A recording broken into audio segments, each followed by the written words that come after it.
আসসালামু আলাইকুম। আজকে হচ্ছে 22 রমাদান। তো আজকে আমার বাসায় গেস্ট আসবে, আমার দুইটা ভাই আসবে, আমাদের সাথে একসাথে ইফতার করবে।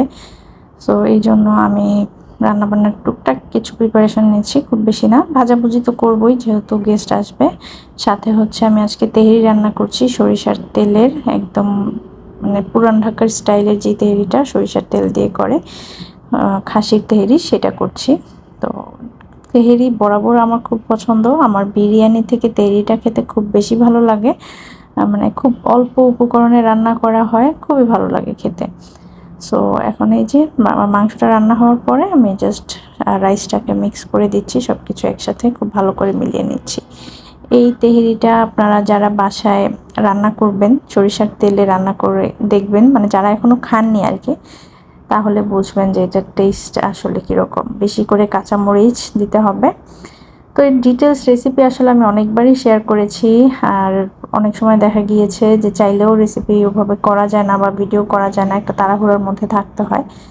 তো আপনারা চাইলে ডিটেলস রেসিপি আমার রান্নার চ্যানেল থেকে দেখে নিতে পারেন।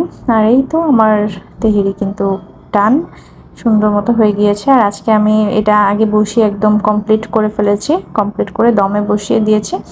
এখন আমি হচ্ছে ভাজাভুজি করব। তো এই যে ভাজাভুজির জন্য আমি তো তেলটা গরম করে নিচ্ছি আর কি ভালো করে। তেহেরি এক পাশে ডান হয়ে গিয়েছে, ওটার মধ্যে আমার আর হাতও দেওয়া লাগবে না। এখন আরেক চুলাতে আমি ভাজাভুজির জন্য পেঁয়াজুটা করে নিচ্ছি। আলুর চপ, পেঁয়াজু, বেগুনি সব কিছুই করবো। তার মধ্যে আবার আজকেও আমার প্রতিবেশীর বাসা থেকে ইফতার আসবে, অলরেডি ফোন করে বলা হয়েছে। তো চিন্তা করলাম যে তাহলে একটু মানে অল্প স্বল্প করে বুঝে শুনেই করি, যাতে কোনো খাবার নষ্ট না হয়। তো এই তো একটা একটা করে আমি পেঁয়াজও দিয়ে দিচ্ছিলাম গরম তেলের মধ্যে। পেঁয়াজুটা আমি সবসময় একটু আগে ভাগে ভাজি, কারণ অন্যান্য আলুর চপ বেগুনি থেকে পেঁয়াজুটা অনেকটা সময় পর্যন্ত ক্রিস্পি থাকে। আর এইদিকে একদম মুচমুচে বেগুনি হয়ে গিয়েছে, পেঁয়াজু ভাজা হয়ে গিয়েছে, আলুর চপও হয়ে গিয়েছে। আজকে যারা গেস্ট আসার কথা তাদের আসতে একটু লেট হয়ে যাবে, রাস্তায় প্রচুর জ্যাম। তো এই যে আমাদের হচ্ছে ইফতার চলে আসছে আপুর বাসা থেকে। এখানে ছিল হচ্ছে চিকেন বিরিয়ানি, আর ভাজাভুজি ছিল, ছোলা ছিল। আলহামদুলিল্লাহ অনেক কিছুই চলে আসছে। এখন আমি জাস্ট টেবিলে নিয়ে নিলাম সব কিছু। ইফতারের অলমোস্ট টাইম হয়ে গিয়েছিল, আমাদের গেস্ট আস্তে আস্তে একটু লেটই হয়েছিল। তো পরবর্তীতে ইফতারে 10 মিনিট পরে আর কি এসেছে বাসায়। তারপরে আমরা একসাথে আর কি ইফতার করেছি, যদিও আজান দেওয়ার সাথে সাথে আমরা আমাদের রোজাটা ভেঙে নিয়েছিলাম। তো এই তো আলহামদুলিল্লাহ আগে ভাজাভুজি টেবিলে সার্ভ করে নিয়েছি, পরবর্তীতে হচ্ছে করব, বিরিয়ানিটা সরি তেহেরিটা সার্ভ করব। আর আজকে মেঘলা আকাশ, বিজোড় রাত হবে। ঠিক ইফতারের টাইমে অনেক বৃষ্টি হয়েছে, ওয়েদারটা অনেক ভালো ছিল, ঠান্ডা একটা আবহাওয়া ছিল, না গরম না শীত, মানে খুব ভালো একটা ওয়েদার ছিল। যেটা কিনা মানে কদরের রাত, বিজোড় রাতে আল্লাহ তাআলা বলছে যে বেশি বেশি দোয়া করতে বা কদর খুঁজতে।